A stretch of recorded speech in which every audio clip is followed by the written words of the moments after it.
Ô, Tariana, e daí você chega num relacionamento, você entende que aquele relacionamento não é compatível com você, a pessoa não tem as mesmas virtudes que você. Pode ficar perto, não tem problema. Tá. Você entende que aquela pessoa não tem as mesmas virtudes que você resolve terminar. Só que você sentia amor por aquela pessoa, sentia carinho. Não é porque você termina que você não sente amor. Às vezes você termina com muito amor, muito zelo, muito cuidado. Como superar o término de um relacionamento? Cara, a gente termina um relacionamento porque nossas necessidades não estão sendo satisfeitas. Então, a melhor forma de eu me sentir muito bem depois de um relacionamento é aprender quais necessidades não estavam sendo satisfeitas e ir satisfazê-las. Então, tipo assim, primeiro assim, vamos aceitar que para cada pessoa tem um processo de luto aí. Passa pelo luto, é normal. Quando encerra-se coisas, é normal que seja desencadeado o luto. Mesmo que eu tenha, por exemplo, uma gravidez e eu perco o filho, não é só o luto de perder o filho físico, é o luto de toda a vida que eu idealizei, os valores que eu ia passar para ele, o que a gente ia fazer na adolescência, sabe? É os tipos de experiências que a gente ia ter juntos. Então, todo esse sonho morre junto. Num relacionamento, às vezes você tá com medo de encerrar um relacionamento, que você tá com a pessoa há muito tempo. Essa pessoa, putz, todo esse investimento para depois encerrar, mas vai ser dali para baixo se você ignorar o fato de que os valores e necessidades não estão alinhados. Então passa pelo luto, deixa morrer o casamento que você ia fazer. Deixa essa fantasia ir embora. Deixa morrer a família que vocês iam ter, sabe? Seja lá qual outra experiência vocês iam criar juntos. Passa pelo luto, mantenha uma parte da sua personalidade consciente, porque ela é tão sábia que ela sabe que dor não quer dizer que não tá certo, sabe? Você tá processando o fim de um sonho. Aí o que você faz? Você pega toda aquela energia que estava sendo investida num bagulho que nunca ia funcionar e você fala: vou começar a fazer aquela aula de dança.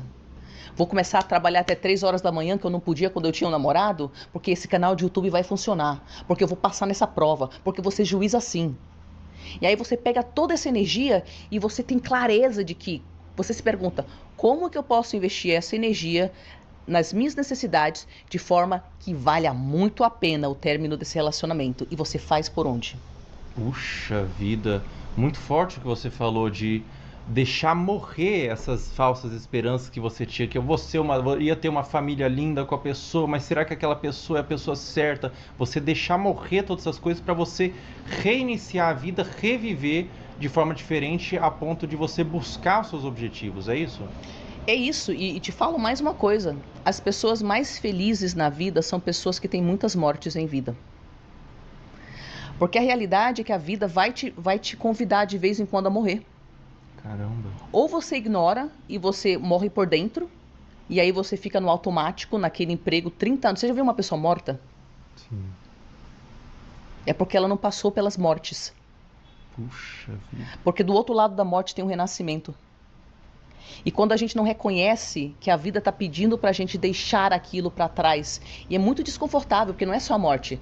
Nessas fases, entre etapas da nossa vida, muitas vezes a gente se vê durante meses ou anos numa fase de transição. E cara, tem pouca coisa mais desconfortável do que você não saber. Não saber quais são seus novos valores, não saber como que você vai viver sua próxima etapa, não saber, por exemplo, digamos que eu vou fazer uma transição de carreira. Tá, mas eu tenho que pagar minhas contas. Da onde que vai vir grana? Eu não sei. E como é que eu vou pagar meus boletos enquanto eu passo por essa transição? E qual é o próximo passo? Caraca, eu não sei, eu gosto disso, eu gosto daquilo, eu gosto daquilo outro. Meu Deus, como que eu vou descobrir qual é o caminho? Essa fase entre uma etapa e outra etapa, essa morte e renascimento, é profundamente desconfortável. E o cérebro não aguenta muito essa ambiguidade, essa ambivalência não, tá? Por isso que a gente tem medo do desconhecido. Então a gente fica no conhecido que nos mata por dentro. E é por isso que a gente vê mortos-vivos. Puxa vida, às vezes a pessoa tá num emprego que não gosta há 1000 anos, às vezes tá numa família que não gosta, com uma esposa, com um esposo que não gosta, com relacionamento que não gosta, mas se mantém porque é conhecido. É, Não necessariamente é o certo para aquela pessoa se prosperar e ser melhor, né? é. Lembra que o nosso sistema neurológico existe para que a gente possa sobreviver? Pois ele vai gravando tudo que ele percebe que faz parte da nossa experiência rotineira. E ele faz isso porque ele tem que ter um modelo para mapear o terreno da vida. E aí ele protege esse modelo. Então, se esse modelo diz, por exemplo, eu nunca vou sobreviver longe da minha família, quando você tenta se distanciar porque é melhor para sua saúde mental, ele fala: ô, eu tô aqui há 20, 30 anos trabalhando para gente respeitar esse modelo, esse entendimento de realidade. Agora você tá aí querendo desestruturar o rolê todo? Eu não gosto disso não. E ele causa resistência. Então você conscientemente falar, cara, eu vou passar por essa fase de morte e renascimento, é fisicamente desconfortável, é emocionalmente desconfortável, sabe? Só que a realidade é que você faz isso uma vez, você consegue sair daquele relacionamento que você tinha idealizado, você consegue fazer aquela transição de carreira, você passa por aquela transformação pessoal, seja lá qual foi, você consegue fazer isso outras vezes na vida.